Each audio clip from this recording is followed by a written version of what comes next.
सदर मुमलिकत ने फील्ड मार्शल सैयद आसिम मुनीर की बतौर चीफ ऑफ आर्मी स्टाफ और चीफ ऑफ डिफेंस फोर्सेस तैनाती की समरी मंजूर कर ली। Field marshal Asim Munir chief of army staff के साथ साथ चीफ ऑफ डिफेंस फोर्सेस भी होंगे। एलामिया के मुताबिक ये तैनाती 5 साल के लिए है। फील्ड मार्शल आसिम मुनीर मुल्क के पहले चीफ ऑफ डिफेंस फोर्सेस होंगे।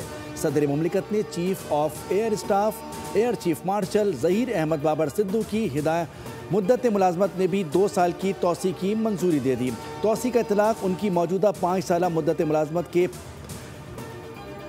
मार्च 2026 में मुकम्मल होने पर होगा।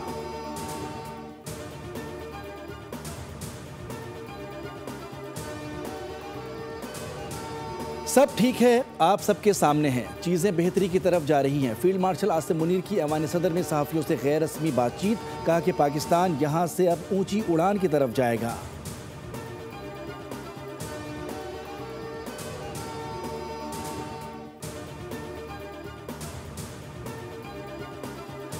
रेल मंसूबे खित्ते के लिए अहम माशी मौका हैं। कराची और गवादर पोर्ट किर्गिस्तान के लिए बेहतरीन रसाई फराहम कर सकती है।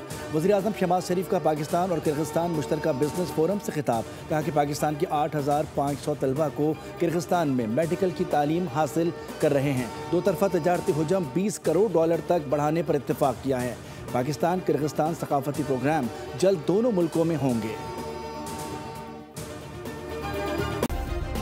सब्सक्राइब करें और बेल दबाएं ताकि कोई खबर रह न जाए।